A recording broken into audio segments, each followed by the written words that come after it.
Good evening, everybody, and welcome to the council meeting for the 17th of July. Please excuse my husky voice. Start with welcome and acknowledgement of country. Wodonga Council acknowledges Aboriginal and Torres Strait Islander people as the first inhabitants of the country and as traditional custodians of the land. We respect their ancestors, elders, young people, and recognise their continuous connections to lands, waters, and communities across the country. Apologies, requests for leave of absence and requests to attend by electronic means. Tonight we have a request for leave from Councillor Simpendorfer. Do I have somebody to move the motion? Councillor Quilty? Councillor Lowe? No objections? Leave granted.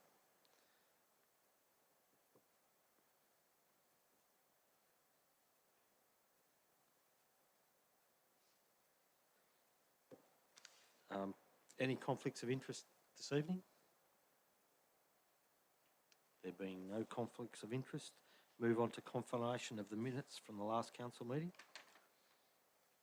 Do I have a motion? Councillor Lowe, Councillor Hall. Any conversation? I'll put the motion. All those in favour? Carried unanimously.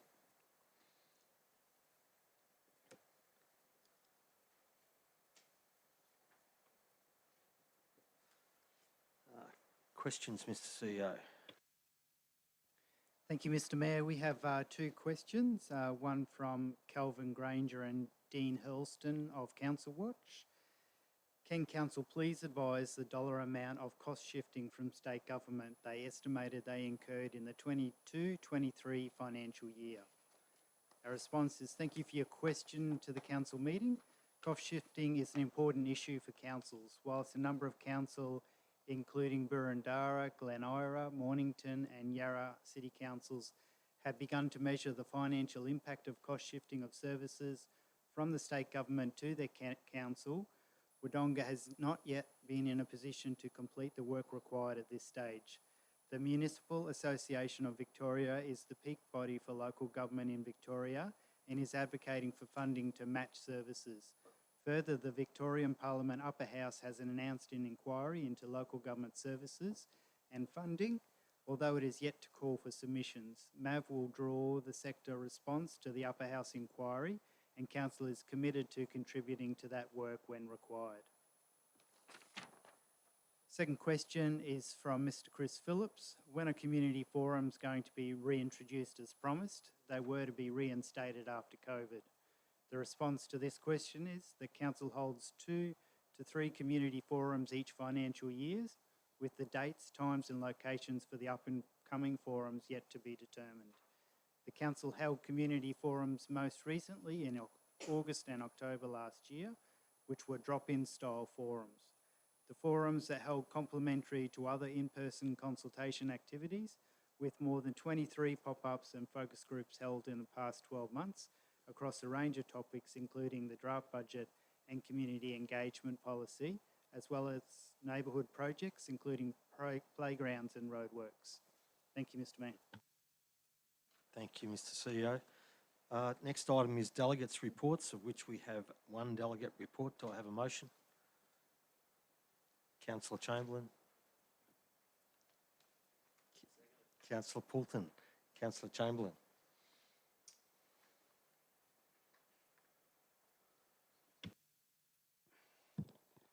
Yeah, thank you, Mr. Mayor.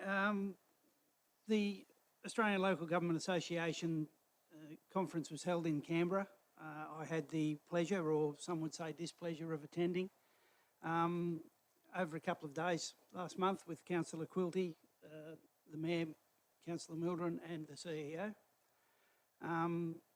Although I found limited value in the conference itself, I think the networking, the meeting of other councillors and people in similar positions, and certainly the being able to talk to some of the people who put displays and,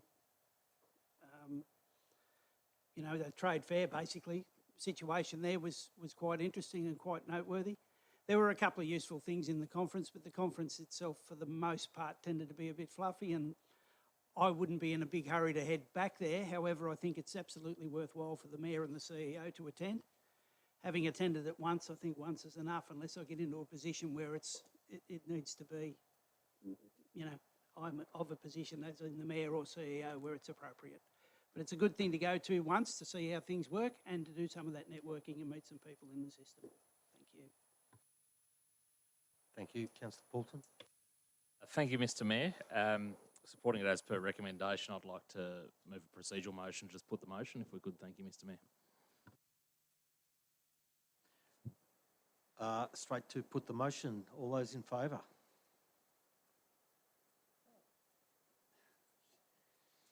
Carried.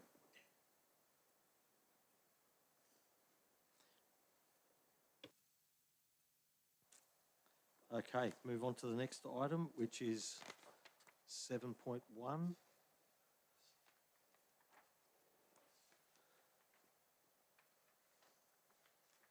We have a planning application 28/2023, 19 Park Lane, Wodonga, for the variation to a restrictive covenant. Do I have a motion?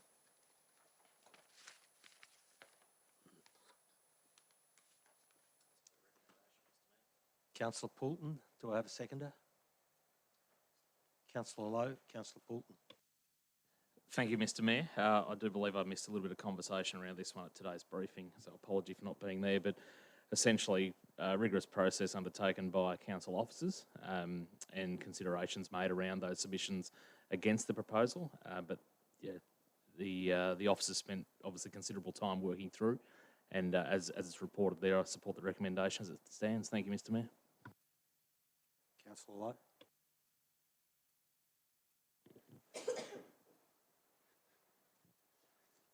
Yeah, look, I'll be voting in favour of the recommendation tonight, but I won't say that I haven't chopped and changed about 400 times while reading through the report. But the reason why I've landed where I have is because of the officer's recommendation, who's probably got a little bit more experience behind the what, when, where, why than I have, but I did have a look into it myself.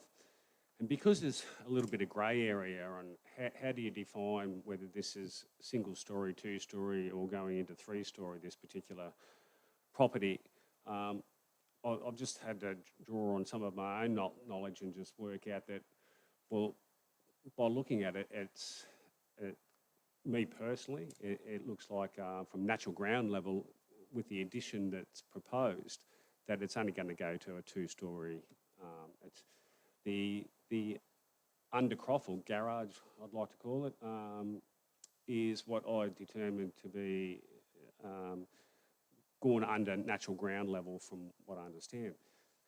That's neither here nor there in the argument. Going through the objections, there's a lot of talk about will it devalue, will it do this, will it do that, and the only thing I've seen property do in Wodonga for the last sort of 10 years is go up. And I think this addition that, or adjustment to the planning permit to allow an additional, what they're calling a third storey here, where I believe it's still only a second storey, but again, that's neither here nor there. The planning permit recommendation is as it stands. And I can't see it how it can devalue another property in the street, devalue the estate through the addition. It's not like they're putting the Leaning Tower Pizza on top of this property. They're just adding what I regard as a good addition to the property, and I think it will add value to anyone else in the estate. So that's a couple of the reasons why I'm voting in favour of the recommendation. Thank you. Thank you, Councillor Lowe. Other councillors? Councillor Chamberlain. Thank you, Mr Mayor. I, much like Councillor Lowe, have been torn on this one. I've gone backwards and forwards. I also, as a layperson, was a little bit, I won't say concerned, but I basically wondered whether or not this would have been actually required, given the fact that, again, there are 2 levels on each ground level. There are 2 separate ground levels on the block. And if they put this extension on, it'll only be a second level on one of those ground levels. So the argument is there's no doubt it's going to be 3 level. Whether you consider it 3-storey is a whole nother ball of wax, to be honest. But again, much like Councillor Lowe, I think I will support this based on the recommendation of the officers because they have much more knowledge in this planning stuff than I do. Although, yeah, again, very torn, tough decision. Thank you. Thank you, Councillor Chamberlain. Other councillors? Councillor Hall?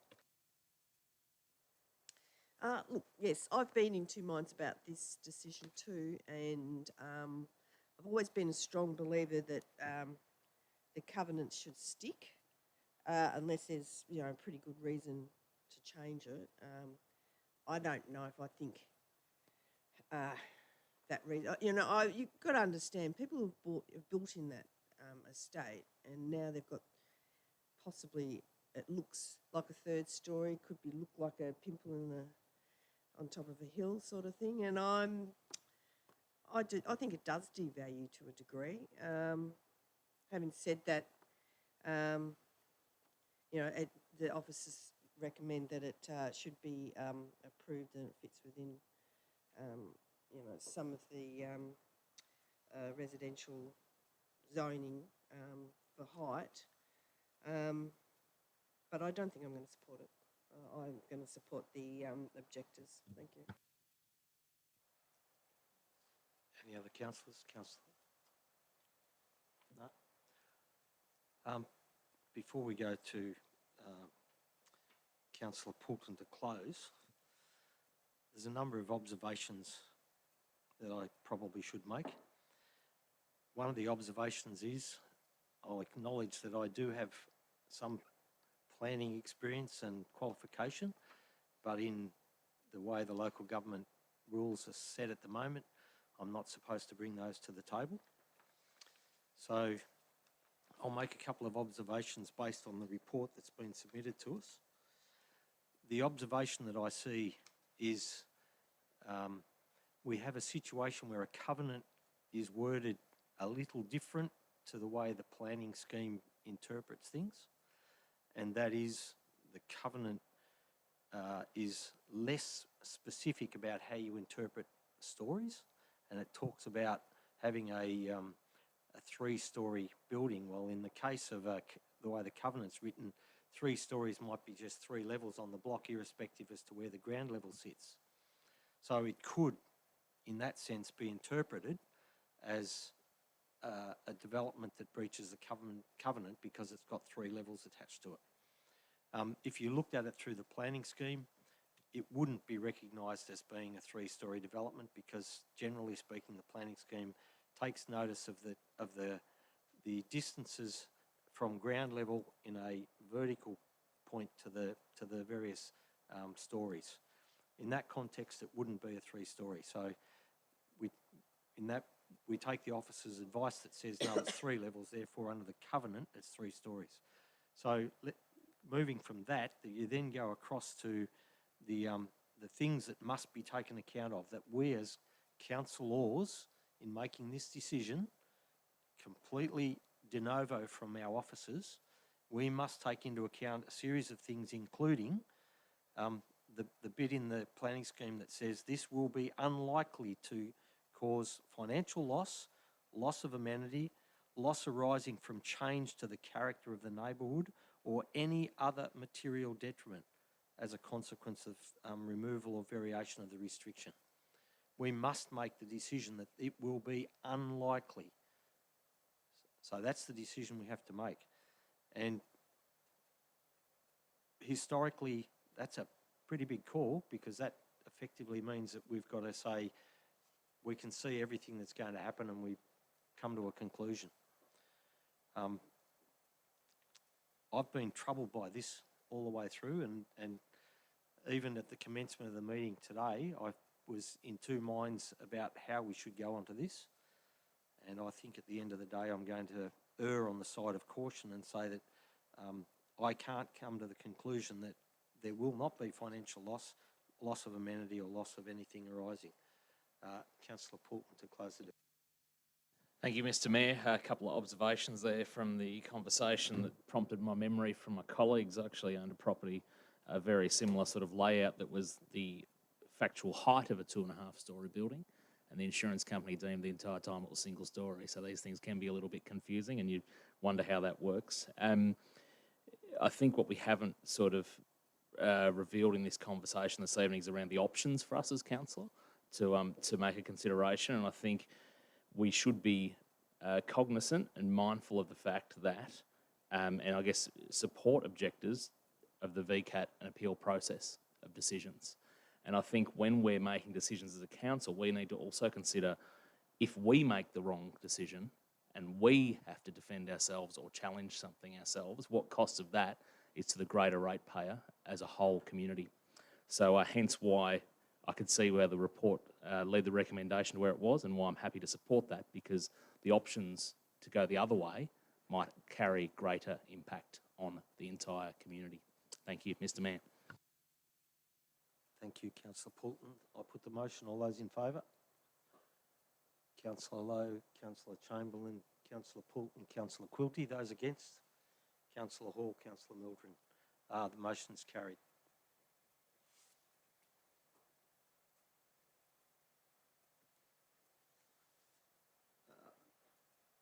Move on to item 7.2, public toilet strategy.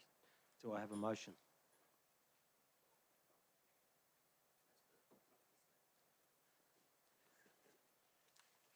Councillor Poulton and Councillor Quilty. Councillor Poulton.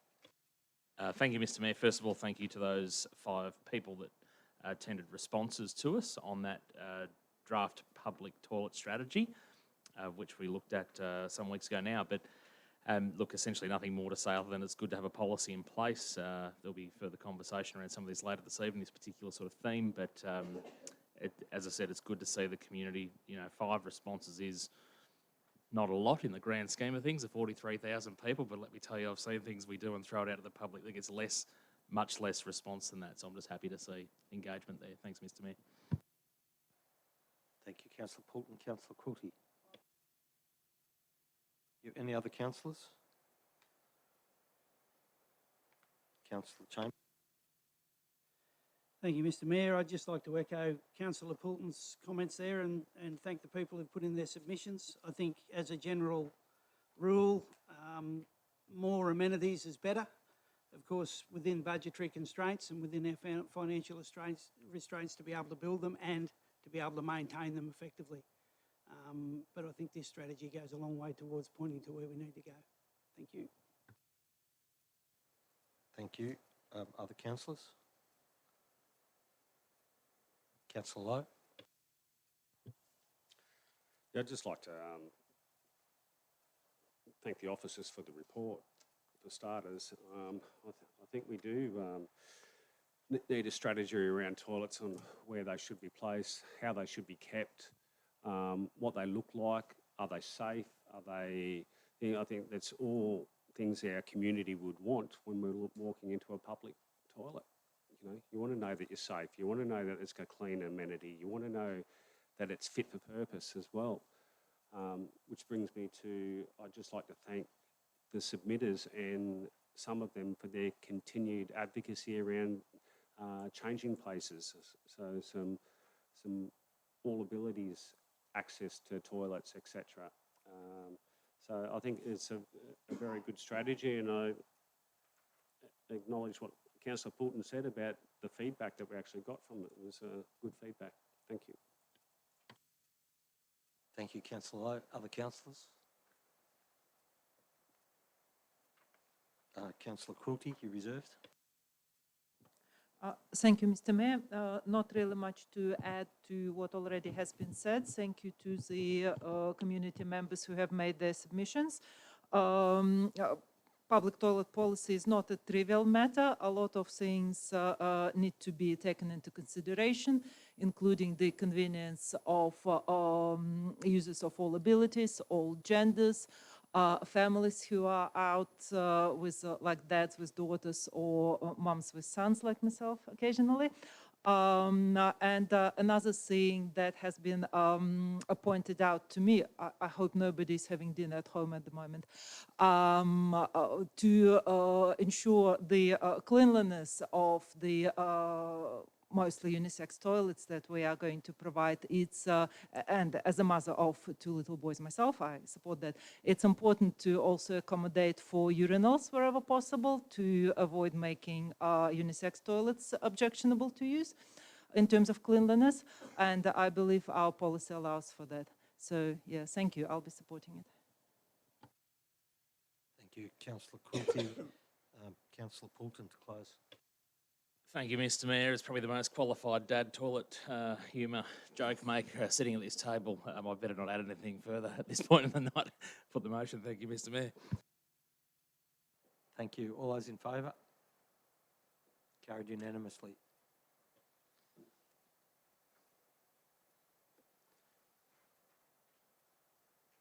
Next item is item 7.3, Committees Policy. Do I have a motion? Councillor Quilty, seconder. Councillor Chamberlain. Councillor Quilty. Thank you, Mr. Mayor, and thank you to the officers who have prepared this policy, and thank you to the submitters, of which there has been, I believe, one. But thank you to people who have looked at it and considered it. While this policy covers a number of various committees, such as reference groups, delegated committees, asset committees, and the like, this review or this additional piece of policy has been prompted by the Council resolution to start our Finance and Budget Delegated Committee. I believe the first meeting of this committee is going to be held on the 7th of August, and it's open to the public, so I invite anybody who can afford the time to observe or attend. It was initially scheduled for 9:30 a.m., but I believe it's going to be rescheduled due to the clashes in Council's calendar, and so the time of this, the first committee sitting is to be announced a little bit later. Thank you. Thank you, Councillor Quilty. Councillor Chamberlain.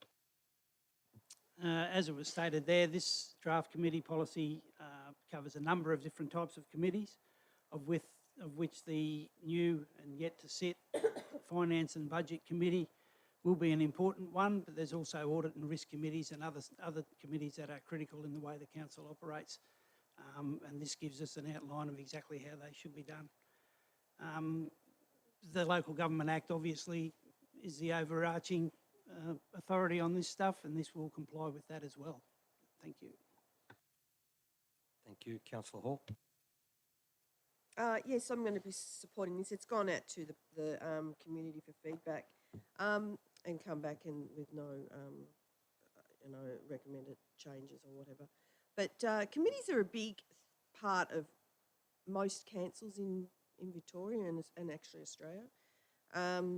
There's committees for all different reasons. If you go and have a look in different councils' web pages, you'll see, some unusual committees, but they're for a purpose. For that individual council wants to maybe, delve in a bit deeper into making policy or decision within their committees. I think they're a good thing. I think they can, as I said, identify and make it able for councillors to work a bit more in depth in certain areas of their council positions in their job. And so I'm happy to recommend that this policy get recommended. Thank you. Thank you, Councillor Hall. Any other councillors? Councillor Lowe. It's a shame we didn't get more feedback from the community, but I will say that going through the policy and reading it, it's probably enlightened me, and I was probably anti-committees to some extent. I thought it added layers to what we already do. So some of the committees I thought were pointless. If we're already sitting and deciding and doing, but I've had a look into it and seen that the positives that can come from it. I'm interested to see and put to the test, the policy and our new committee that we're forming. I think it was the 7th of August that we got our first meeting, and just seeing what positives do come from it, and then maybe revisit the policy to update it, or change it, or get rid of it altogether in the future. So I'll be supporting the policy tonight for the reasons that I think I'm swaying to some degree. Thank you. Thank you, Councillor Lowe. Councillor Poulton. Mr Mayor, I'll be supporting this one this evening. Just like Councillor Lowe, I just had a question. It's more of an observation than anything, just around the next review date being the 17th of July 2027.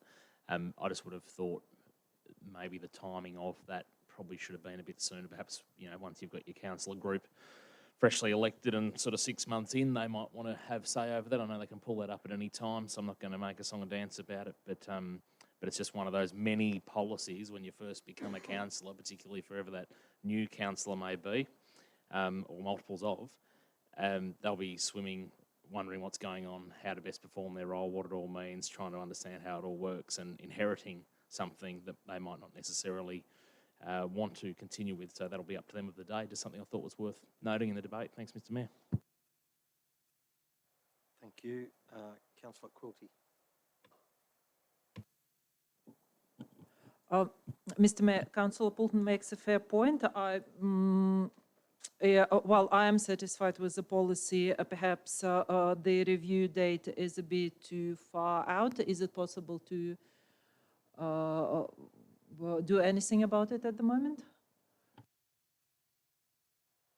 Councillor Quilty, as Councillor Poulton said, it's immaterial because the new incoming council can do as they choose, irrespective of what the date is. The date is the maximum time it goes without a review. It can be called up earlier, so I don't see the point. Thank you. Yeah, that's all right.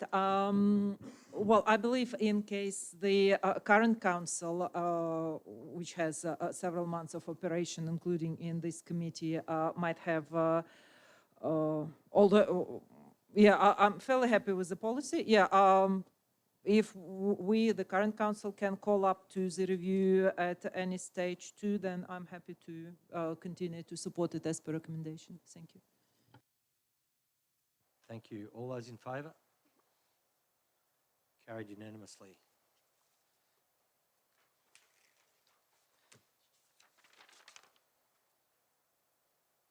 The next item before us is item 7.4, the financial plan for 23-24 to 32-33.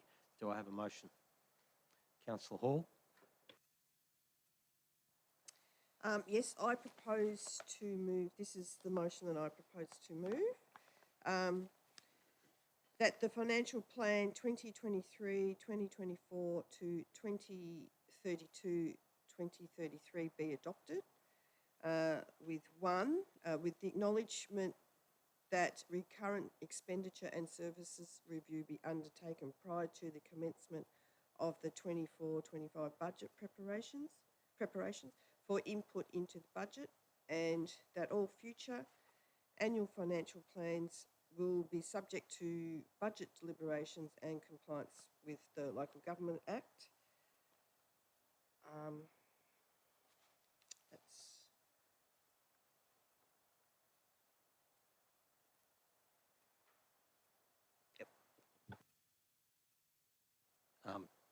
Do I have a seconder?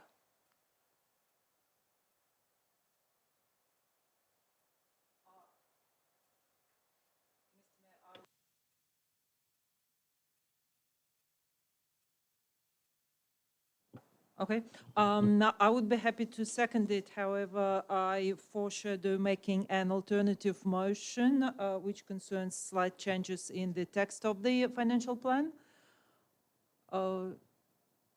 I'm just not sure how to go about it, sorry.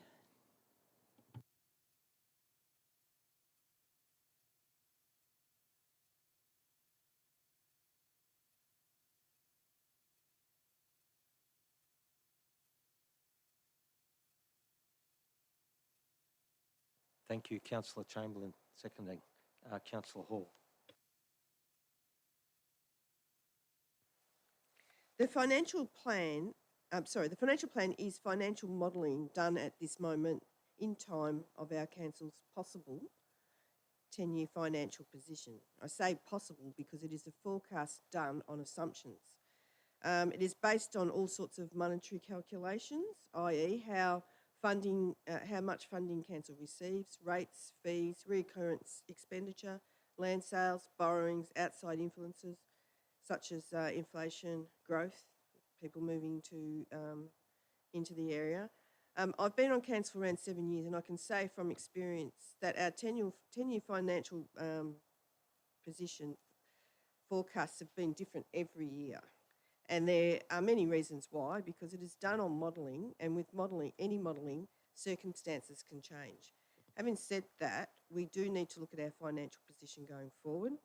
Reviews will need to be done, and possibly difficult decisions may need to be made. Our prior 10-year financial plan have modelled our council rates on a 2% rate increase going forward. As we as council have kept in line with this modelling, inflation has increased costs, wages have gone up substantially, and with new infrastructure that comes on board, so does the cost for running and maintenance and overheads of this infrastructure. We need to find ways to offset some of these costs where we can, and while also keeping in mind the difficulties many people are experiencing with higher costs of living expenses. From the time we went out to the draft budget back in May for feedback, there has already been some changes to the 4-year cash flow statements. The projected surplus has improved by around $752,000. The 10-year forecast for the council will go into deficit in the 2027-2028 financial year. As a council, we will look to address and improve this going forward. Our newly established Finance and Budget Committee aims to do just that, with more intensive reviews of our finances. There has been a question from the community members around the 10-year financial position and why this year's is so different from last year, because last year's had the 10-year surplus all the way through.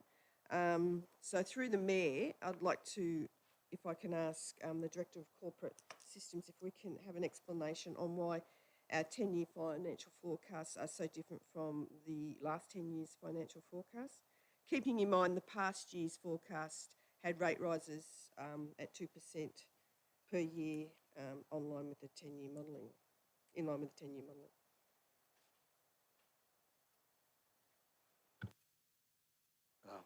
Mr. CEO, through you to the Director. Thank you.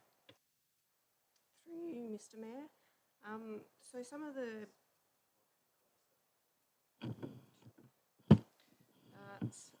some of the big changes from the previous budgets would include council was unsuccessful in securing funding, so some grant funding for the Regional Development Victoria in relation to Roach Drive Extension Logic Detention Basin.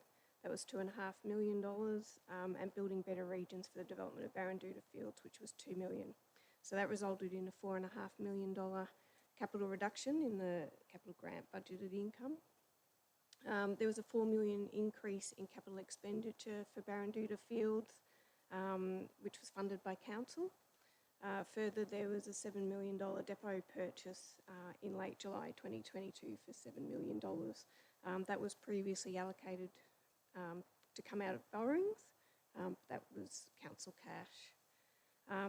So all up, that's about $15.5 million.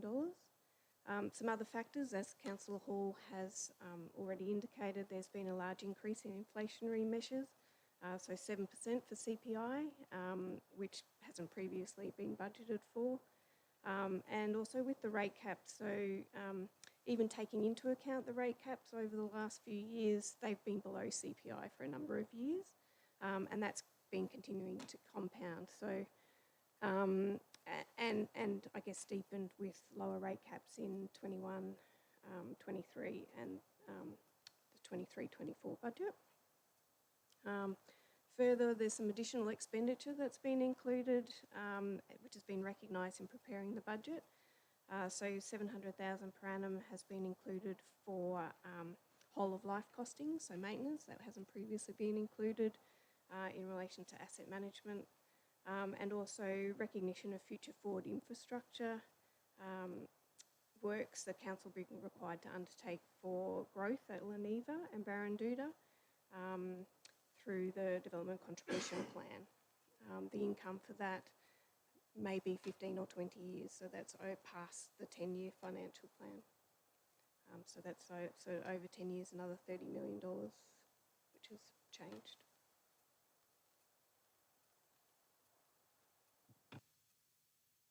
Thank you, Councillor Hall. To continue.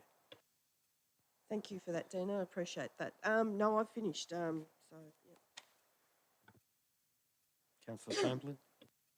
I'd like to reserve, thanks. Any other councillors?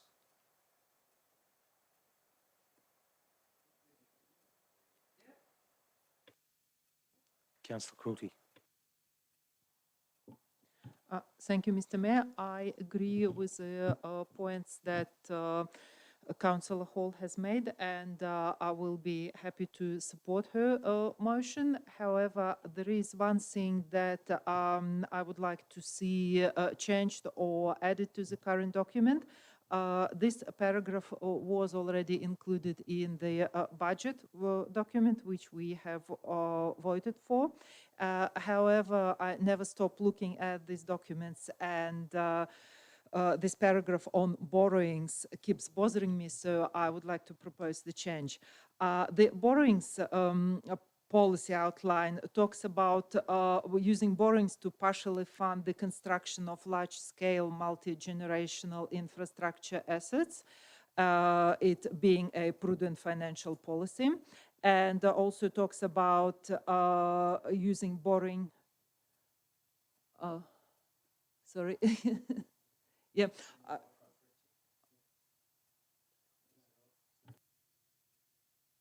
Councillor Quilty, are you proposing an amendment to the motion? Yep. Can you please state the amendment and get a seconder for it?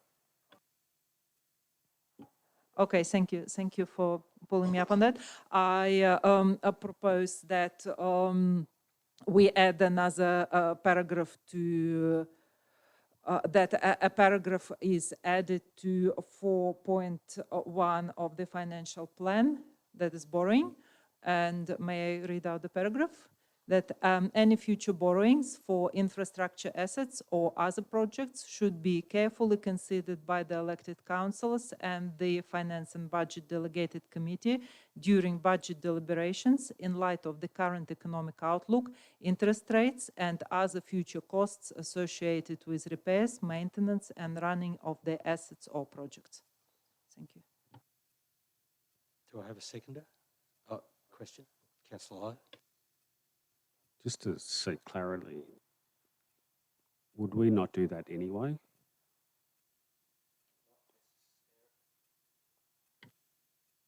Not necessarily. It might happen that way, but it wouldn't necessarily happen that way.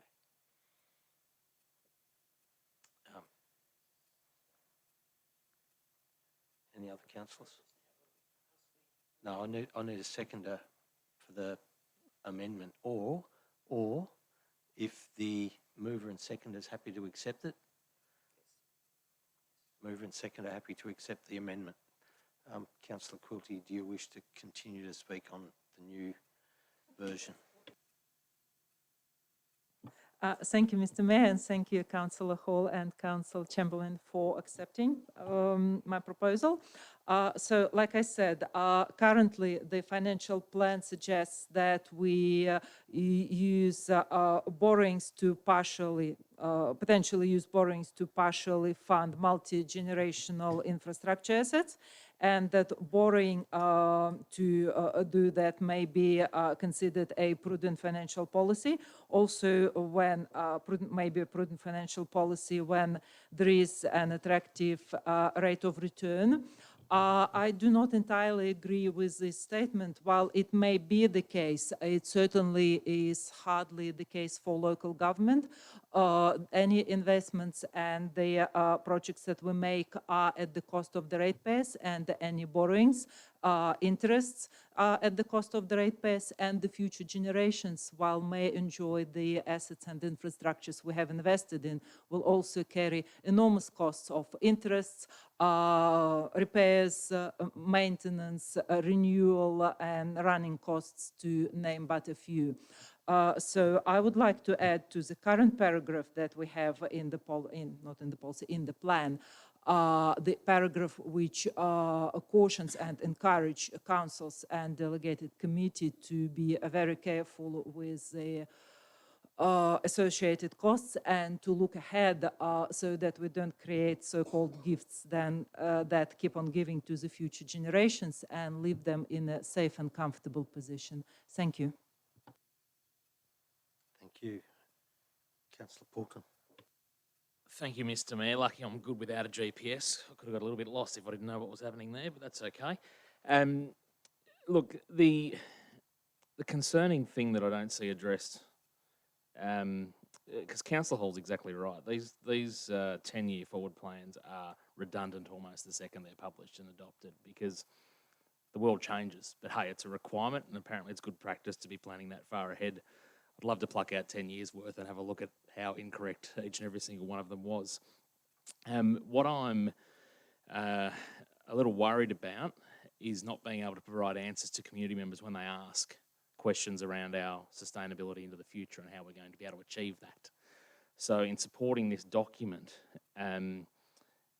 you'd hope that perhaps there's going to be rigorous conversation and perhaps even the capacity to pull ourselves back on track. Now, we've either got an income issue and or a spending issue, and I can't confidently say or answer a community member when they ask is if we cut all non-mandatory service deliveries in the city of Wodonga, would we be in a more positive situation, or are we still going to have the income issue associated? Because I don't quite fully understand if we've correctly prepared that for our community. But again, as I said, these snapshots become redundant pretty much the second they're published. But I'd be encouraging my colleagues to ensure they've got some grand plans on how they're going to make sure they don't leave a problem for future council groups. Thank you, Mr. Mayor. Thank you, Councillor Poulton. Councillor Lowe. Yeah, I'll acknowledge what all my councillors have said about that 10-year plan. I probably did a similar thing to Councillor Hall and went back to my first year as a councillor in my first term, and then went through them all and noticed how they were different year on year. But I think we need to sort of draw a line in the sand now, and we've got our Finance and Budget Committee coming up, and we've got to show financial stewardship and leadership, and walk into this Financial and Budget Committee and look at our long-term future ourselves, and work with council and work with each other, and be judged at the end of that budgetary process on what we can deliver for our community. Because it's about what we can deliver for them, not what we can cut from them. So it's about the mindset that you go in there at. So sometimes financial stewardship is not about cut. It's about what can we invest in to limit the financial impacts later on. So I'll be supporting the document tonight, but in flagging that I'm looking forward to the process of working with you. Thank you. Thank you, Councillor Chamberlain. You're reserved. Thank you, Mr. Mayor. As has been stated, these plans are a requirement.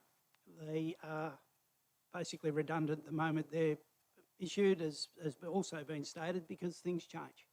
We all know things change. I have to say that, yes, there is a position in this 10-year plan that has Wodonga Council going into deficit in the year 2027 or thereabouts. But that does assume that we're asleep at the wheel and we're not doing what's required to make sure that we are viable ongoing. Now, that may require some more finances, and let's be honest, outside of grants from various levels of government, finances basically come from the ratepayers. But we have to be acutely aware that we're playing with other people's money. I'm not the sort of person who thinks, well, it's somebody else's money, I don't care, I'll splash it around everywhere. I'm the sort of person who thinks that it's someone else's money and I have to show serious restraint about how I spend it. And that's how I will be looking at it going forward. And I think the new committee that we've just talked about previously will go a long way towards thrashing those sort of details out and make sure that the council plan going forward will change and we will become continually viable rather than going into deficit in the future. Thank you. Thank you, Councillor Chamberlain. Mr CEO, you requested to make some clarification and provide information. Thank you, Mr Mayor. Just for the community's benefit, I would like to reread what I've got as a resolution and to make sure that I've got it right for the councillors, and then I'd like to make a couple of comments. So at this stage I have that the financial plan 2023-2024 to 2032-2033 be adopted. 1, with the acknowledgement that recurrent expenditure and service reviews be undertaken prior to the commencement of the 24-25 budget preparation for input into that budget. And 2, that all future annual financial plans will be subject to the budget deliberations and compliance with the Local Government Act 2020. And 3, any future borrowings for infrastructure assets or other projects should be carefully considered by the elected councillors and the Finance and Budget Delegated Committee during budget deliberations in light of the current economic outlook, interest rates and other future costs associated with repairs, maintenance and running of the asset or project. So I'm confirming that I've got that right. Yes? So I'd just like to make a couple of comments. The first is I'd like to thank councillors' interest in this. Long-term financial sustainability is an issue that has been highlighted through the Winton Review internally in the organisation and is very important to the staff and obviously to the community into the future. And I look forward to cooperating with the councillors in the committee to detail into this and make sure that we do have it right for the future generations of our community and that we are looking at what is the vision for Wodonga and how do we cater for this financially in the coming years around service levels and facilities that we provide. I will note that council does currently comply with the Act. So item 2 for me is continue. The department does look regularly at our budget process. It's one of the most important resolutions that we make every year, and they do check that we make it compliant. So I just want to highlight that our processes to date are compliant with the Act. And in regards to any future borrowings, very important matter.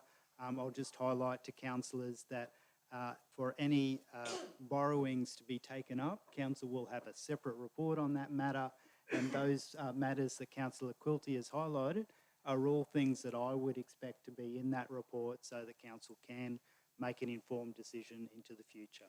Thank you, Mr Mayor. Thank you, Mr CEO. Just a couple of things that I'd like to make observation about on this. We've had good advice come to us through the processes that we've been involved in recent months with the various range of budgetary things that indicate to us, and projections are an indication, they're not an outcome that's an absolute given, as we can see from previous years. It projects that we face some headwinds. We recognise that we've got changing economic conditions in our community. We recognise that we've got changing economic conditions coming out of our state and Commonwealth governments, which means grant funding and a whole range of other things aren't going to be there. But more importantly, what we see is an indication that we need to be aware of the recurrent expenditures that are necessary to make this organisation continue sustainably into the future. What we have to do is we have to look at doing things in a different way, looking at doing things in a manner that is consistent with the economic environment we find ourselves in, and that's going to be something different to what we've had for the last 10 or 15 years. We need to be able to be smart. We need to look at things, and I take Councillor Lowe's point before. It's not a matter of going out there and slashing. because if we do that, we're really not supporting and doing our communities, doing the things our community wants to see. We need to maintain those assets and those functions and services that our community hold high and hold dearly in priorities. We need to look at those things that might now be things of the past that are no longer particularly relevant, or they've dropped out in priority, or in which some other organisation or some other manner of delivery of those services can be obtained. We need to look at things like state and Commonwealth government cost shifting, so that we can actually pass some of those things back and say, well, no, we aren't going to pick up your tab for the things that you aren't funding anymore. We need to look at a whole lot of things in a very different way, and that's what we need to be focused on over the next 9 months or so, leading into the next budget and into the next rounds of future planning. So I think we've got the mechanisms in place to be able to achieve all these things.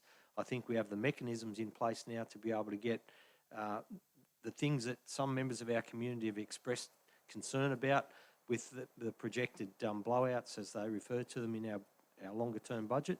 I think we've got the mechanisms to bring that back into line and to cut the cloth to fit what the community expects and what we can deliver. Councillor Hall to close. I don't have much to add, but other than I thank all the councillors for their comments. And they're all very measured and thoughtful. And I hope we as a councillor group can work together for the betterment of our community and have, really find a way through that we can provide the best financial stability and plan going forward. And so thank you. Thank you, Councillor Hall. I put that motion. All those in favour? Councillor Quilty, Councillor Lowe, Councillor Chamberlain, Councillor Hall, Councillor Mildren. Those against? Councillor Poulton. Motion is carried.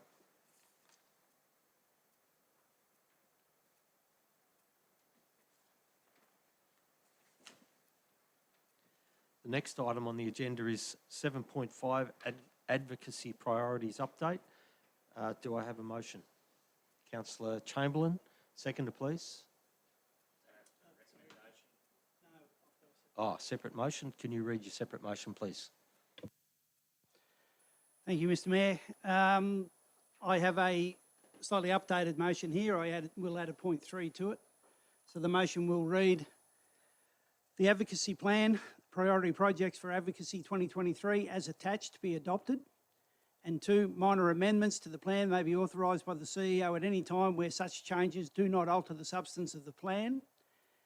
And the extra item number 3 would be that the Council authorise the CEO to draft the annual MAV resolutions consistent with projects identified in the priority projects for the Advocacy Plan.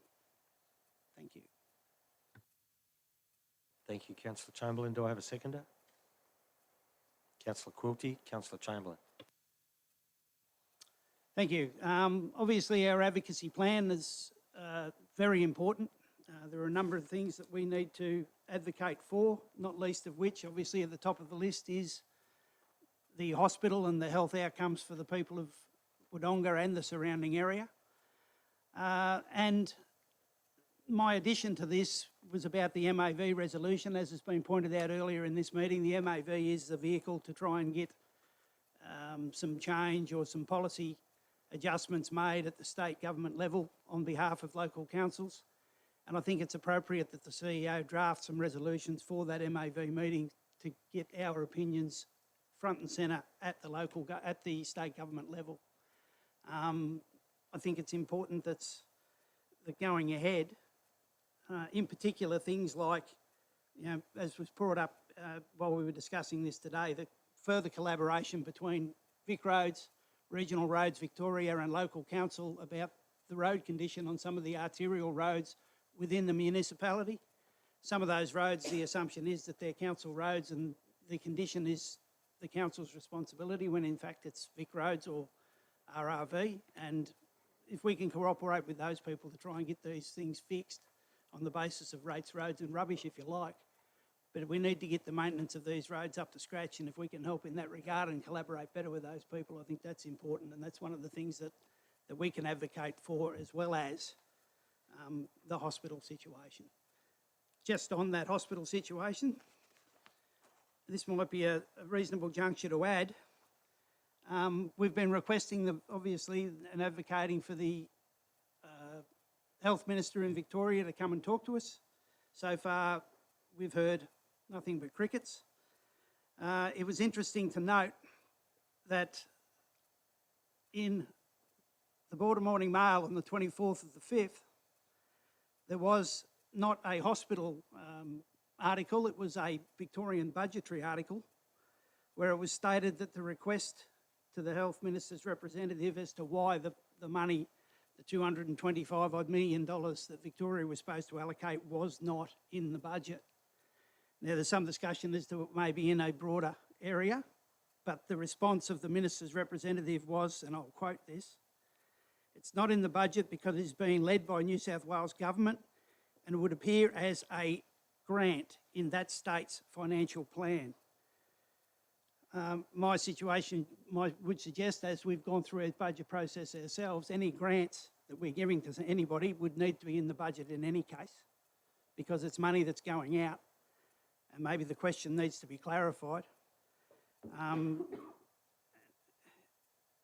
And, you know, I think if it is done as a grant to hand it over to the New South Wales Government, it's basically abrogating the responsibility of the Victorian Government towards the health outcomes around Albury-Wodonga, and I think that's inappropriate.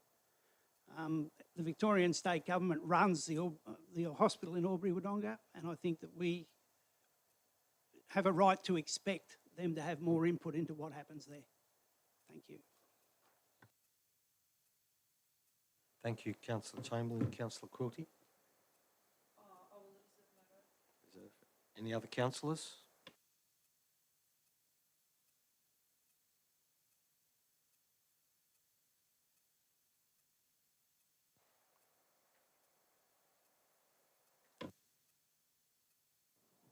Got it. Thank you, Mr. Mayor. I am happy with our advocacy document, and I think that Councillor Chamberlain makes a very valid point of the importance of our annual resolutions that we want to go to MAV through the CO. I would like to also use this opportunity to point out that number one on our list of advocacy projects or advocacies for the coming, for the near future is purpose-built single-site hospital. We have a lot of other exciting advocacy initiatives, such as housing, efficient and safe transport, Junction Place, Baranduda Liniva Stage 2 planning, Logic, and a couple that I found that I didn't really pay attention to, but are very interesting: hydrogen highway charge stations and international freight airports, but they're way down the list after the number one, public hospital advocacy. Thank you. Thank you, Councillor Chamberlain, to close. Yes, I'd just like to reiterate what Councillor Quilty had just said. Obviously, the two main points that I made, or the two main advocacy points I made, were by no means the only points. They were, in my regard, the highlights, but obviously we need to advocate for a number of things, and this document reflects that. So, thank you. Thank you, Councillor Chamberlain. I'll put that motion. All those in favour? Unanimous.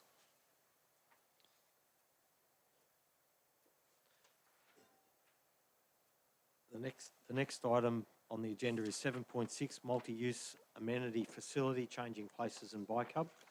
Do I have a motion?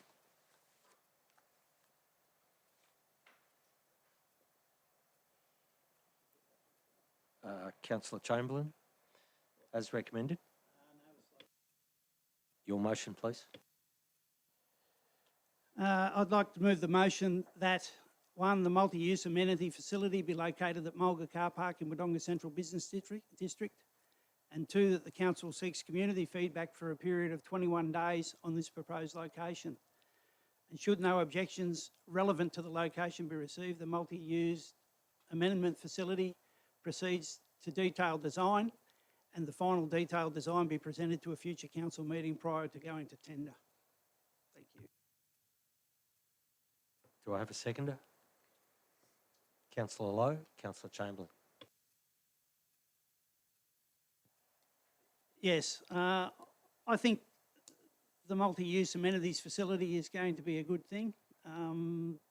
It's not a fully detailed design. Anyone who's had a look at the agenda will notice that it's basically a floor plan at this stage. So we haven't got the final how it will look, what the streetscape will look like, and even some maybe some minor adjustments to, you know, the possibility of some more toilet facilities within that, and future-proofing of the facility for if the Bike Cup is as successful as we hope it will be. It's close to town, although not on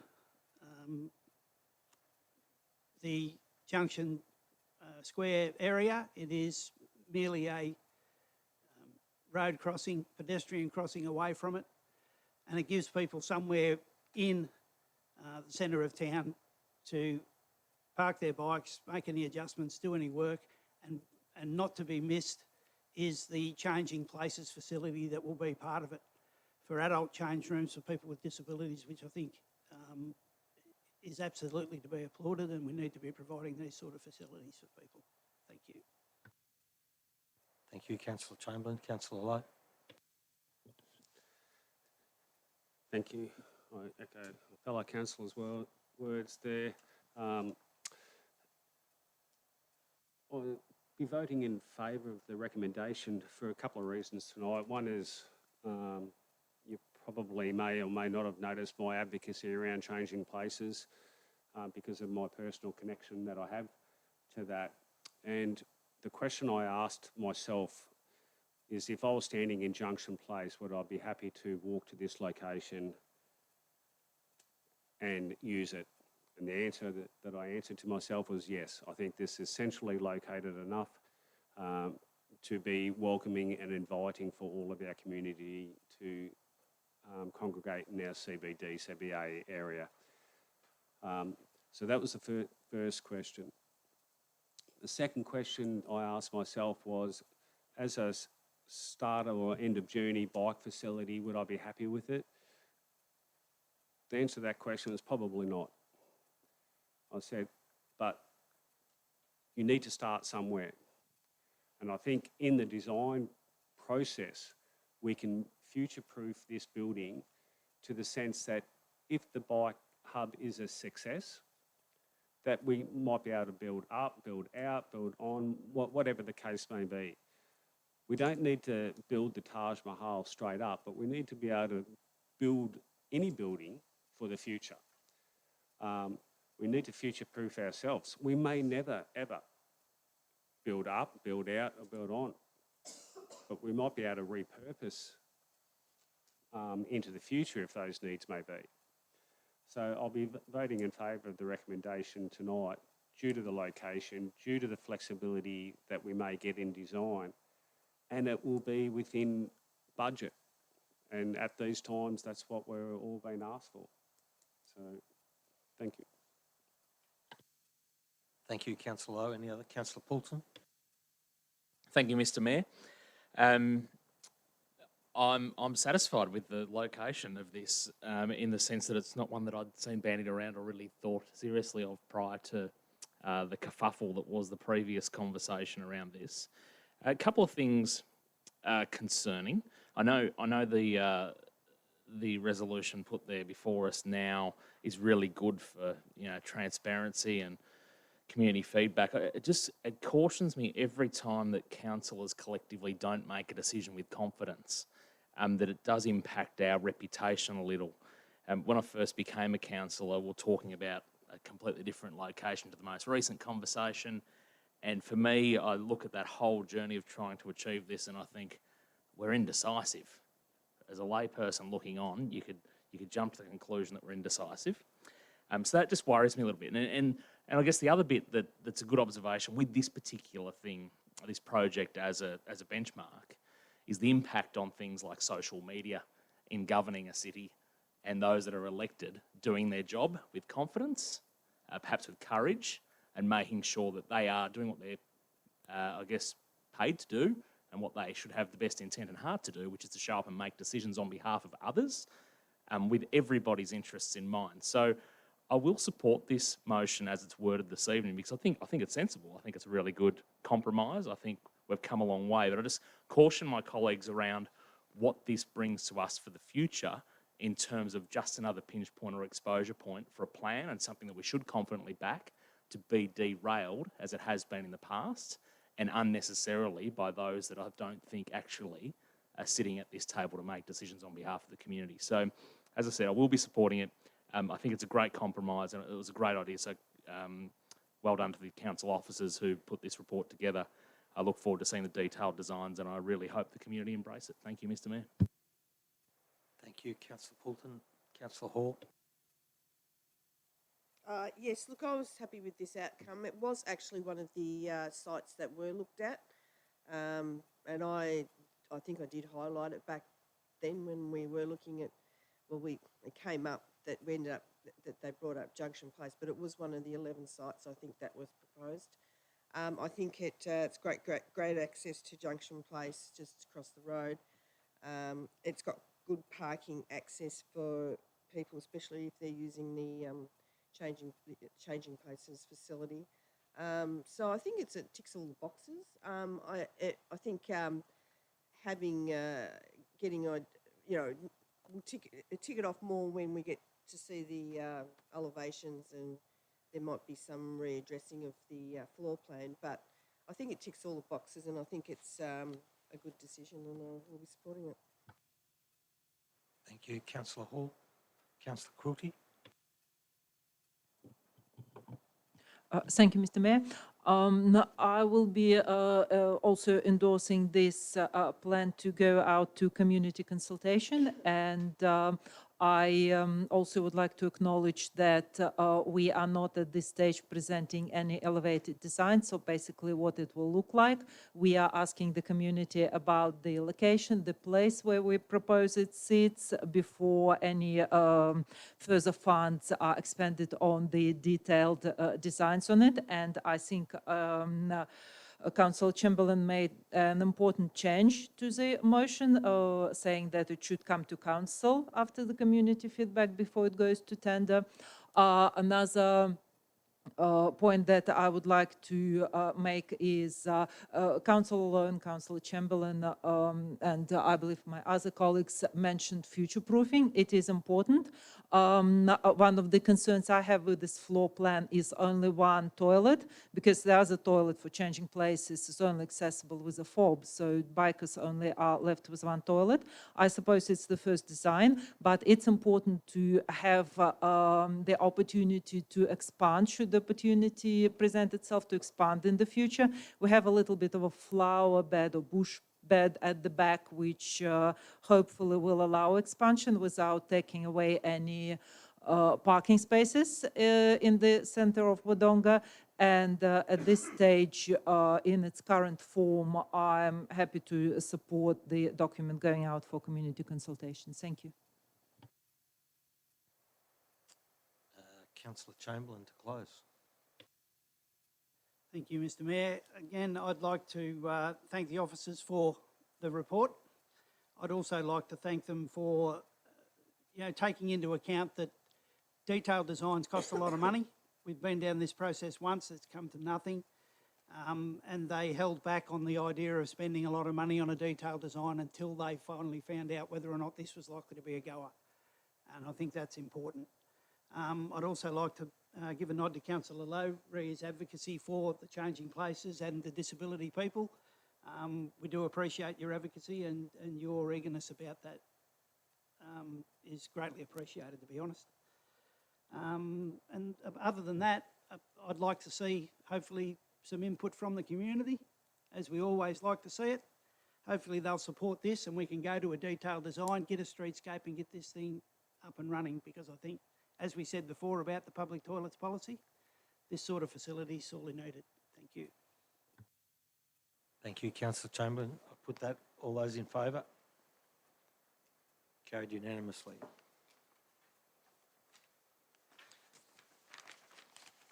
The next, the next item of business, 7.7, is the good governance framework. Do I have a motion? Councillor Quilty.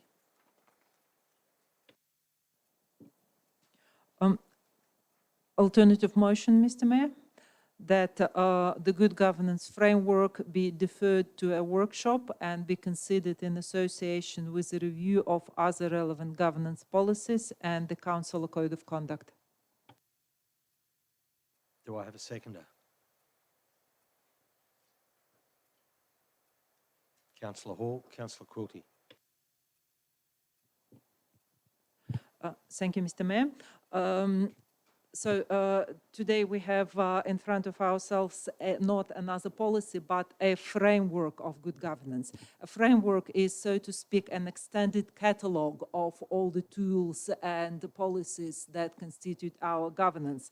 To name but a few: Local Government Act, Council Code of Conduct, governance rules that we use for meetings, etc., and numerous other policies that we have.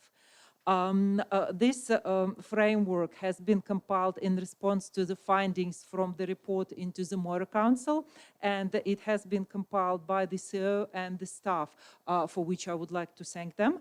While it has been a good exercise and it has a lot of useful short descriptions and references to how we should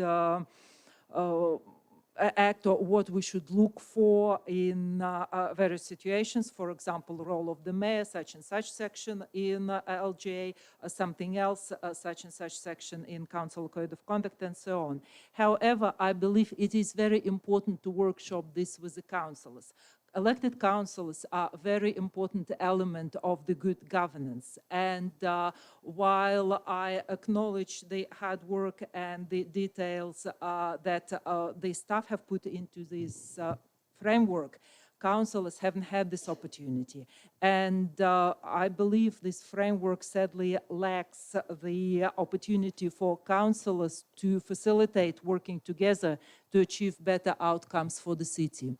I will briefly explain what I mean. In the hypothetical situation that some councils had grievances or issues with what happens in council chamber or how other councillors behave, and they fail or don't feel safe or don't feel obligated to deal with the situation as close to the situation and at the level the closest to the people involved, and use other avenues instead. It may be other avenues like social media or local members or high levels of government or local paper. It is entirely at the discretion of the council. However, to ensure the efficient and effective operation of the governance of the city, we need controls in this framework, and we need tools and facilities in this framework which will help us work as one and perform efficiently to the better future of the city. And I believe it is important for all of us, preferably with all councillors present, to have this workshop and to suggest additions to this framework. At the same time, reviewing our code of conduct and governance document and the rules that us councillors have to make sure that they're all in line and anything that we have missed so far is updated and added to. Thank you. Thank you, Councillor Quilty. Councillor Hall. Reserve my comments, thanks. Reserve. Other councillors? Councillor Lowe. To be honest, I'm a little lost because this framework document is what I believe and perceive it to be is effectively a cheat sheet for councillors and our community about what their expectations are about framework. It's Councillor, you alluded to earlier, just when you come onto council, that you've got a million different documents and policies and procedures to read. And in essence, that's all those documents cut down to go, oh, I can't quite remember where I read that one from, so I'll go to this point here. And it's just, it's a good document to have by your side and remind yourself of, You know, it could be ethical standards, it could be ethical structures. It could, you know, this framework covers a lot. So we can't support the motion that it was put tonight. Thank you. Thank you. Any other? Councillor Poulton? Thank you, Mr. Mayor. I won't be supporting the motion for a few very good governance reasons, actually, believe it or not. The first of those being that I can't add or think of anything to add that isn't already in the document. I don't think we need to workshop something that I think the officers have done a darn good job of dancing around all the intricacies of acts and all the rest and our code of conduct and taking it into a snapshot, a professional looking snapshot of which the community can absorb comfortably, but also with in mind new councillors of the future as well. Will we always get it right? I think we've discussed the code of conduct on multiple occasions in the last 2.5, 3 years and still never come to a resolution on that, so I fear this would just be another case of that. This is potentially, I think, the third consecutive meeting or month, correct me if I'm wrong, please, councillors or officers, where we have deferred something in a meeting because we want to workshop it. That's not good governance, guys. Straight away. The inability to make decisions with conviction and to be able to do that within the legal parameters, of which have again been documented in a concise way by officers, off the back of a monitor appointment here and findings of a monitor in a close by council, I think we are dills not to adopt it tonight. I think the optics in our community of that is a real missed opportunity. To think that we can improve or do better than what there's before us is a fantasy at best. So I won't be supporting that motion this evening to defer any longer. In the spirit of good governance. Thank you, Mr. Mayor. Thank you. Councillor Hall. Councillor Lowe.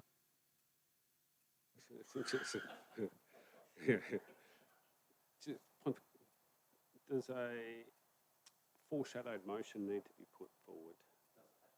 No. So if this gets voted down, that just lays. So this motion gets voted down.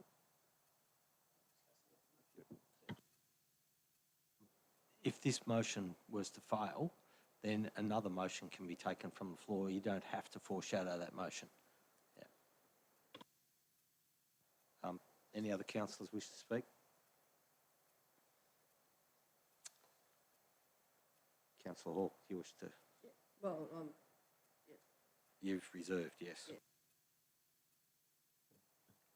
yeah. Okay, look, since I've been on, one of the reasons I ran for council was because I was concerned about the governance of Wodonga.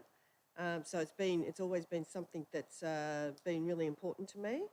I don't have an issue as such, but the fact is, I find it really difficult in supporting something that councillors have not been invited to have any input in.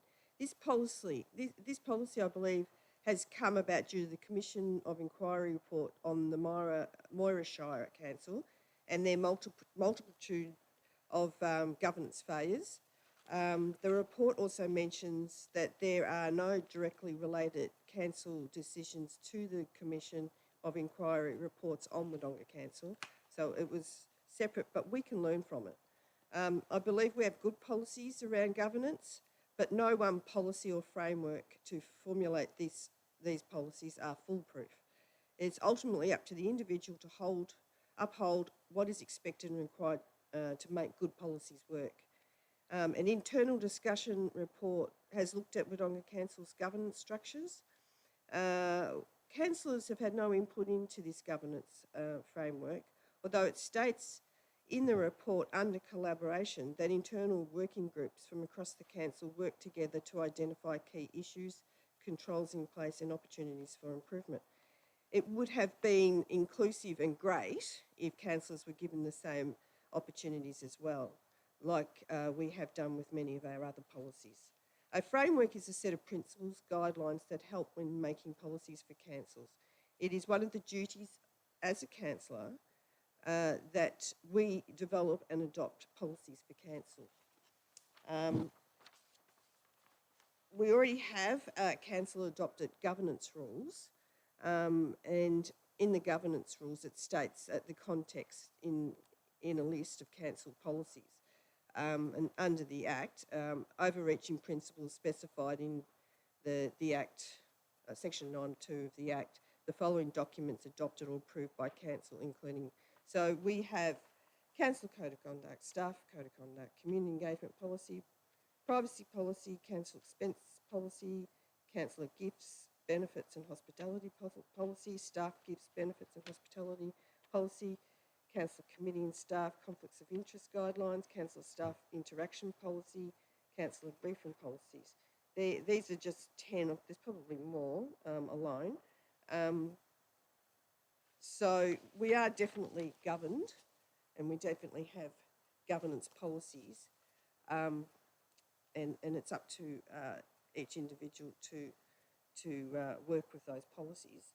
But I do think as the councillors, we should be encouraged to be able to have input into a policy that we're expected to adopt. And that's why I believe it needs to come back to a workshop.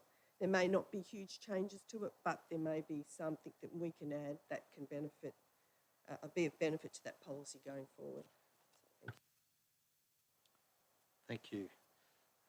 Just a couple of points of observations from my perspective. Deferrals of items can be good governance, and it can be the other side of the equation depending on how it's done and why it's done. And just because a council chooses to defer a decision on something doesn't mean that's not good governance. In terms of dealing with issues like this, the councillors should be involved from the start and be part of the process of building these types of documents. For a whole bunch of reasons, that isn't the way this has transpired. So from my point of view, I think it's prudent that we go back, we have a look at this, we understand how all the other myriad of documents that are associated with good governance that we're governed by, that are either our own or imposed upon us by the state government, should be looked at and rolled into, where we can, into this document. We might make some of those other ones redundant and remove them from the equation. There's a whole bunch of things like that that we should have probably been doing with this from day one. So I support the deferral so that we can have a look at this and make some decisions about that, leading into the conclusions with this at another council meeting. To close, Councillor Quilty. Thank you. Thank you, everybody, for the debate. To be fair, would have preferred to hear a bit more debate on why councillors shouldn't be involved in creating these documents from those who are thinking of not supporting this, other than that I might be seen as a deal. However, I would like to point out in closing that any policy or any framework is only as good as its application in real life. As Councillor Hall has pointed out, it is up to each individual to apply and abide by our numerous policies. And I believe that if nothing else, even though it's not the case of nothing else, the participation and input of the councils and review of the numerous policies, of some of which, as Mr. Mayor has pointed out, can be redundant, will immensely increase councillors' ownership of the framework of governance, will highlight the controls that we have, and will encourage good, efficient and cooperative work of council. Thank you. Thank you, Councillor Quilty. I'll put the motion. All those in favour? Councillor Quilty, Councillor Mildren, Councillor Hall. Those against? Councillor Poulton, Councillor Chamberlain, Councillor Lowe. We have a tied vote. In exercising the casting vote,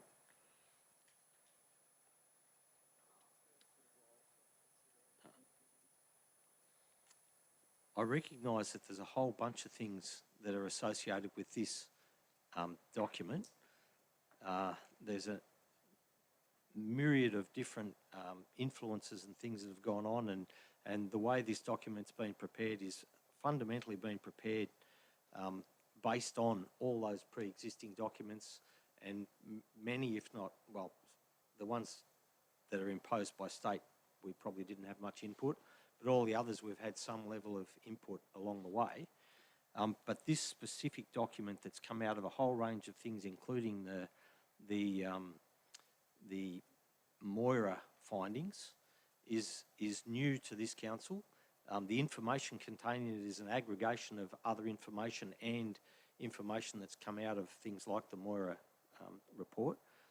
I think it is important that the council laws actually specifically deal with the issues associated with this, and as a consequence, I'm going to cast the casting vote in favour of the motion. So, casting vote to favour the motion for the minute taker and declare the motion carried.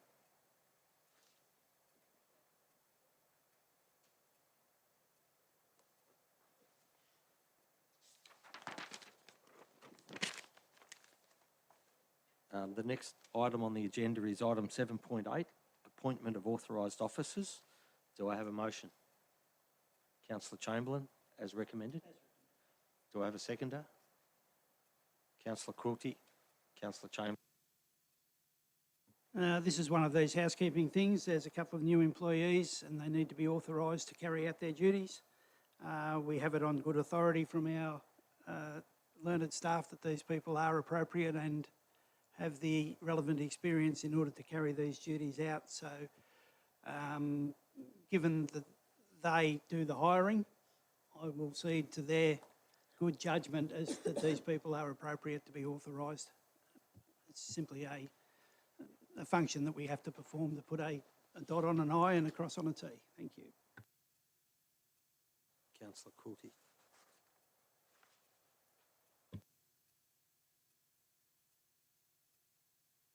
Any other councillors?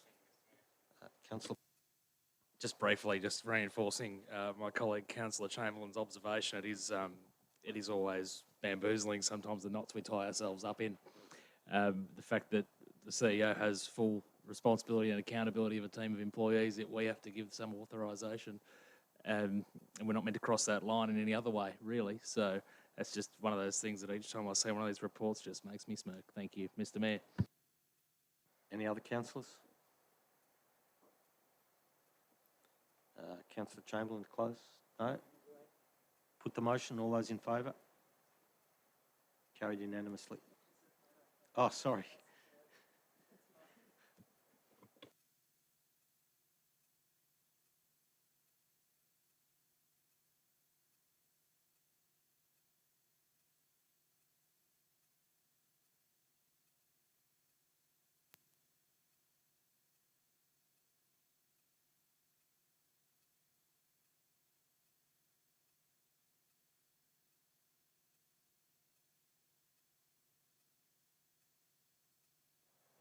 Sorry, the next item is item 8, reports for noting, and item 8.1, electoral structure review.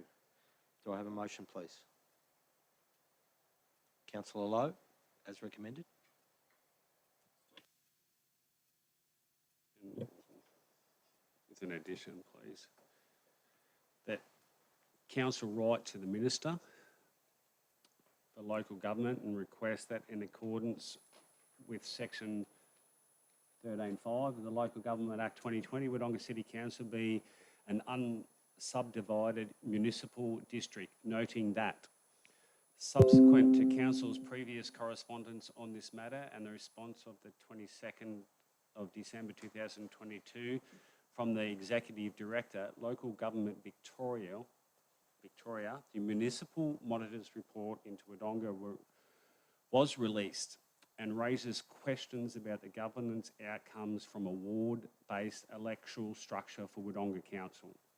And, in particular, the Municipal Monitor highlighted that the strategic focus expected of councillors and their separation from their operational aspects of the organisation could prove especially challenging if wards be introduced and potentially undermine the strategic principles for governance set out in the Act.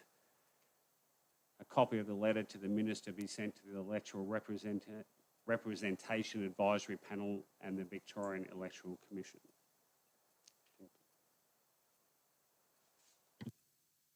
Thank you, councillor Lowe. Do I have a seconder? Councillor Poulton. Councillor Lowe.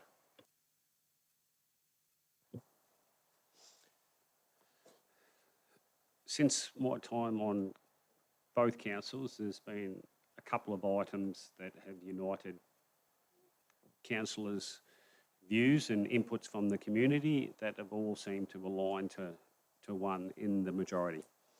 And the hospital was one, and this council electoral structural review was the other. I haven't heard from anyone in the community that has spoken to me that it thinks a ward-based structure is progressive and the way forward for Wodonga Council. If anything, it probably can create parochialism within council.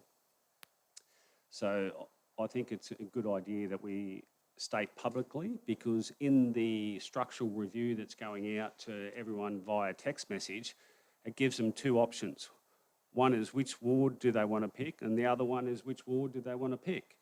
It doesn't give an option about whether you actually like wards or don't like wards. So I'd like to remind community that you can put in the third option. You don't have to take the two that are being asked of you. And I do request of community that if you don't think that ward-based structure is for you either, that you put in a submission to this electoral review. Thank you. Thank you, councillor Lowe. Councillor Poulton, reserve. Please remind me if I look like I'm going to forget you're reserving it. Any other councillors? Councillor Chamberlain. Yeah, I'd just like to reinforce the comments from Councillor Lowe about the fact that this was sent out to the public by the VEC, obviously being given a brief from local government. I'd suggest about two options as to which 7-ward structure would you like. We'll move the line a couple of inches on the map if necessary. The third option, which is allowed in the Act, as has been pointed out, is for the Minister to decide that Wodonga Council can remain unsubdivided with 7 councillors who are responsibility for the whole of the municipality. As a regional city, we've got a very different structure to some of the regional councils around us. Indigo Shire, for example, who has a number of different urban centres, although much smaller, where a ward structure is probably advantageous because it gives some of those smaller centres and the outlying districts a voice that they may not have had otherwise. That's not the case so much in Wodonga. We're a fairly relatively homogenous mix, although we've got a number of different opinions on a number of things. But I think anyone who's elected to council should have enough nous and responsibility about themselves to be able to act for the entire city. So accordingly, I'll be supporting Councillor Lowe. Thank you. Thank you, councillor Chamberlain. Any other councillors? Councillor Hall. Yes, I have to agree with Councillor Lowe that I haven't spoken to anyone. I haven't seen any comment that is against, that is supporting wards. And I don't see what the benefit is, and I've had that question thrown at me, what the benefits are. I don't see any benefit. And we have a council's always taken in the whole district, the whole area of Wodonga, and the needs are always what comes first. So, you know, we're a small footprint. I'd hate to see it end up with wards and it become tribal. You know, that's my area, and I just don't see the need for it. It's worked well up until now. Don't see why we need to have to change it. They changed it from back in 1994, I think it was. They had 4 wards with 8 councillors. I don't see the need. It's been working good. So, yeah. Councillor Cruelty. Thank you, Mr. Mayor. I will echo the comments made by the previous councillors. It is better for Wodonga to remain unsubdivided. That helps councillors to remain focused strategically and avoid the risk of becoming parochial. There is much of a territory covered by Wodonga, and our different districts are really close enough in territory and in spirit to remain unsubdivided and managed by 7 councillors as it is now. One more thing I would like to add is, from my point of view, a structure of 7 wards is inefficient, as it might have to be reviewed every time there is an election to make sure the the number of the ratepayers, inhabitants, voters in every ward remains within the limit of whatever it is, 10% or something. So should a shift of population occur within Wodonga, it will have to be reviewed and put out to vote, and all that kind of trouble again every 4 years. I would try to avoid that. Thank you. Thank you. Councillor Poulton, reserves. Thank you, Mr. Mayor. I'll just correct Councillor Lowe. I think I voted against it last month, the current council position, but it doesn't mean I'm not going to back in your motion today, because I think given the decision of council and the opportunity, I guess, that we all think it is for cohesiveness and for future councils to be cohesive by not being subdivided is a sensible one for me to support.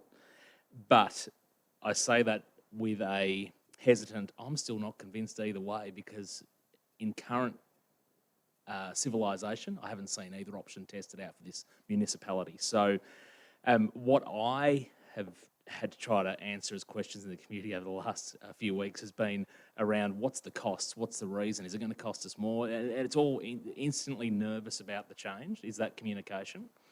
But I guess the opportunity I see is, and it might be the driving principle behind this requirement in the Act, is I'd consider the 7 councillors here to have lived pretty privileged lives and pretty lucky lives. I might just speak for myself, don't let me speak for everybody. Not everybody has that opportunity, and I think there might be a little bit of a diversity of view opportunity for a council to be divided into wards. And whilst that might not make sense, and you might panic about parochialism, you might need to think also about the opportunity of what if that did bring better diversity to decision making. Not saying we don't have any now, because everybody carries their own diversity, but that might be something they're trying to achieve with this, that we might be a little closed-minded with at the moment with the council, that may better reflect our community at this point in time. But until I see that play out, I don't know if that's going to be the solution.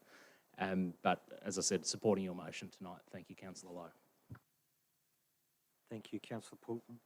Just a couple of points that we can make that clarify and might make it easier for the community to understand how this works. We would be led to believe, with the information that's come from the Electoral Commission, that, as Councillor Lowe said, there's only 2 options. Well, the Act very explicitly, under Section 13.5, explicitly says that the minister can specify that a type of council may be an unsubdivided municipal district. And in essence, the minister only has to make a placement of a notice in the Government Gazette to that effect. And that overrides all the other things that have been said about in the various Local Government Act issues, where it says that specified council should be broken into wards. That gives the minister a very clear and I would say unambiguous out if any council area is better served by being unsubdivided. That's the first point.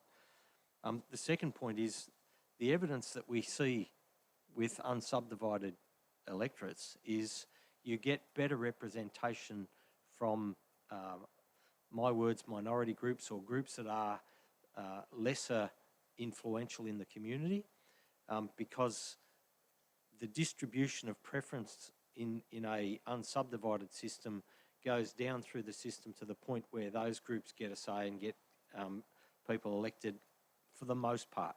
If there is an overwhelming majority of people in the electorate that support a particular line and a particular bunch of councillors, then that's going to happen no matter.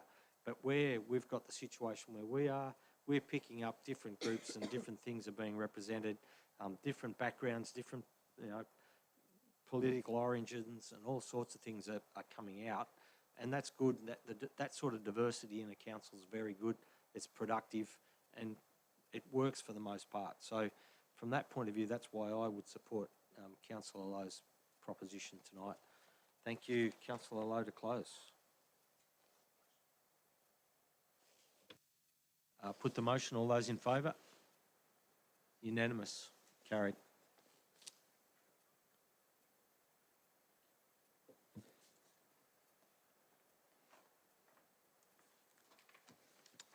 The next item is reports for information. Record of councillor meetings. Anybody have anything to say about record of councillor meetings? 9.2 decisions register. Any comments? Councillor Chamberlain.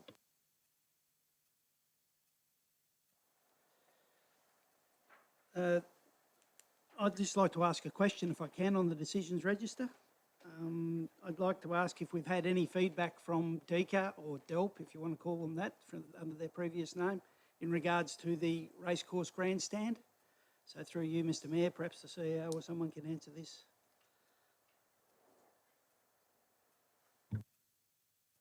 Thank you, Councillor Chamberlain. Director of Infrastructure, do you have an answer for the question, please? Through you, Mr Mayor, we've been regularly trying to get some feedback out of the local DECA office, DECA staff.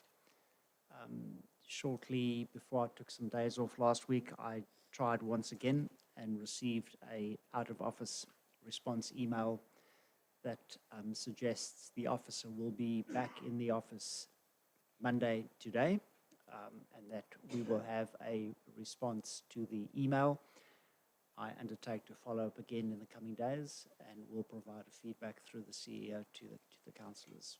We are hopeful of a soonest response. Thank you. Any other conversations, Councillor Poulton? Just in relation to the same matter, should we not get a response in a timely manner? Do we need a resolution of council to write to the minister or something appropriate to prod things along a little? Thank you, Councillor Poulton. I think probably in time that may well be the solution that we need to follow. I think at the moment, given the result, the answer to the question, we probably should sit tight. Thank you. Any other comments? Okay. Notices of motion, we don't have any. Petitions, we don't have any. General business. Councillor Chamberlain. Yeah, general business is about talking about events that we've been to and promoting things that are going on in the community. One of the very important events that we have on a regular basis in Wodonga, and indeed a number of other municipalities have, is our citizenship ceremonies. We had one here a couple of weeks ago. It was particularly well attended. The little area we have over in the Cube where we have these citizenship ceremonies was packed. If we'd have had another 3 or 4 people, we would have had to find another venue. The staff did a fantastic job of making it all happen. There were, I believe, 24 or 28 new citizens who were all extremely keen. And it's wonderful to have people who really want to be part of the community come and join us in this community. I also acknowledge, obviously, the Mayor who ran the ceremony, Councillor Quilty, who helped hand out the flowers, and even our local member for Benambra, who also assisted in the ceremony on the day. So it's a great event. If you haven't been to a citizenship ceremony, or even the Australia Day ceremony where we do a citizenship as a rule, I recommend you go there. It's a wonderful feeling to have all these people so positive about being part of the greatest country in the world and one of the greatest cities in that country. Thank you.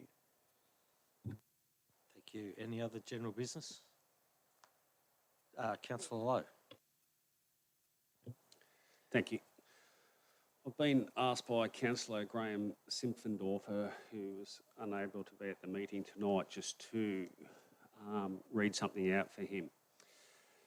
I would like to take a minute to acknowledge the self-development achievement of Councillor Poulton. I know he has worked very hard to attain this qualification to uplift his knowledge and skills for not just himself, but the role he has and his service to our community and as a councillor. Late last week, Councillor Poulton received confirmation of graduation from Australian Institute of Company Directors. Those that are aware will know this is no easy task and requires dedication and commitment, all at his own financial cost and time commitments. This dedication to those standards of self-development of world-class governance should be acknowledged. He would not want this acknowledgement, which makes this even better, but I know how hard he has worked to obtain the GAICD title. Congratulations from Councillor Simpfendorfer and probably the rest of the councillors as well. Well done.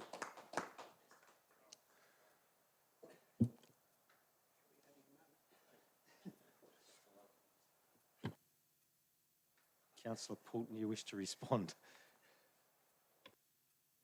I'm going to have to hunt him down, I think, aren't I? Because that's a very surprising move, but I do appreciate the support and the acknowledgement. Thank you very much, but not needed. Thank you.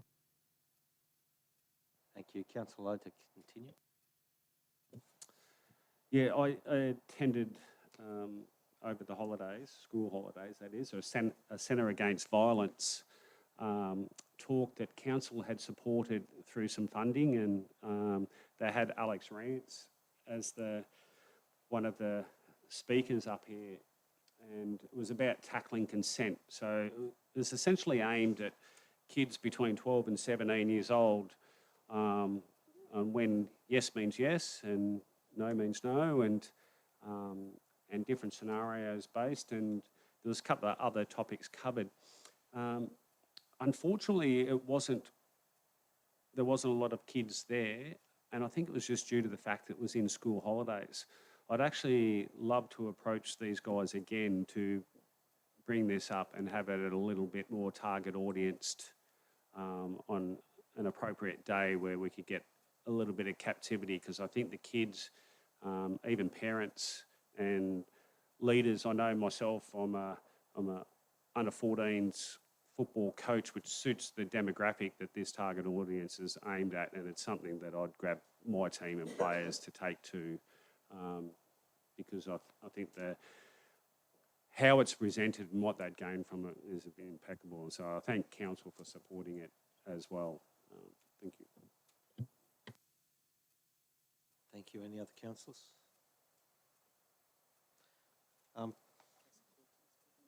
Councillor Quilty.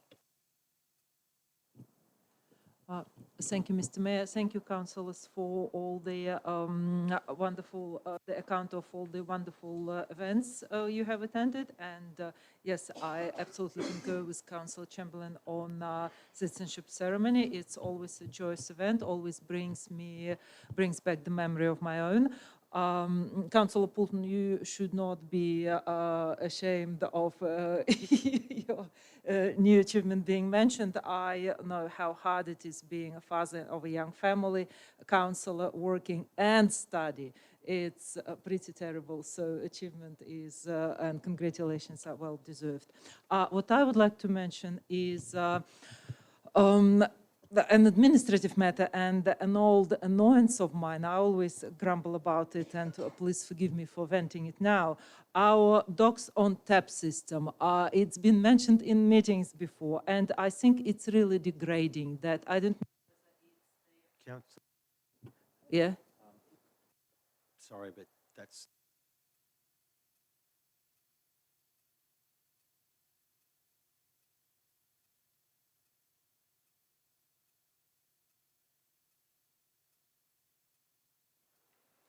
please bring it to the attention of the staff after the meeting, but that doesn't fit in the rules of what can be dealt with in general business. Okay. Yeah, thank you. You didn't have anything else, Councillor Quilty, other than that? No. I'd like to thank Director Schultz for his efforts today. We had a public hearing from the House of Representatives Study Committee into from Regional Development, Infrastructure and Transport at a federal level. They had a hearing held in Wodonga today, which is good to get those sort of things coming to Wodonga. And it's all about road infrastructure. And Director Schultz attended and represented Council on behalf of all the things that we need to see to be done. We're looking to try and push the issue with the Commonwealth Government to get the grants, the Commonwealth grants, raised from about 0.5% through to about 1% of GDP to be allocated to local government across the country. We think that would go a long way to supporting the sustainability of local government. It was up to those sorts of levels some years ago, but it's dropped back. So we've been trying to drive those things in because road infrastructure has become something that's quite critical in our community's eyes. So thank you to Officer Schultz for representing us at that hearing today. Any other general business? No? No urgent general business? Urgent business?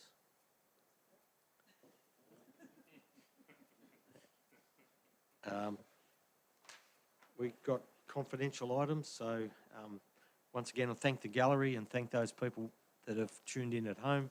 Thank the media for turning up. And yes, and now I'd like to have a motion. Thank you, Councillor Poulton, who seconded, Councillor Chamberlain, that we go into confidential. I put that motion. All those in favour? Unanimous. Thank you. Thank you.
Thank you. Welcome back after the confidential components. We're at item 16.2 where we adopt the in-camera recommendations.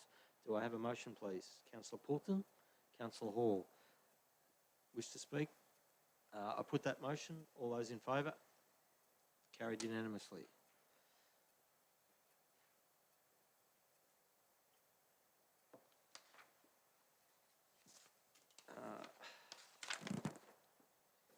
Mr. CEO, would you care to read out the public resolution? Thank you.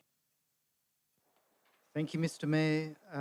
In relation to item 14.2, award of the tender RKC8, Curbside Waste Collection Services Contract, the public component of the recommendation states that tender RKC8, Regional Curbside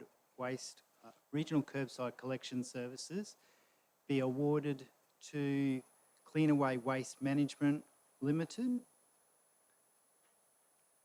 in the sum of $50,906,235 plus GST, plus price escalation since the tender closed. 2, a decision related to potential cost savings resulting from direct billing be considered at a time closer to the commencement of the contract. 3, the tender includes from 1 July 2027 the addition of the 4th bin service in the approximate tender of $650,000 plus GST per year. 4, the Chief Executive Officer be authorised to negotiate and enter into the regional curbside collection contract on behalf of the Wodonga Council. And 5, the contract period be from 1 July 2024 until the 30th of June 2034. Thank you, Mr Mayor. Thank you. There being no other business, nobody. Declare the meeting closed at 8:09. Thank you for those that watched at home. Thank you to councillors.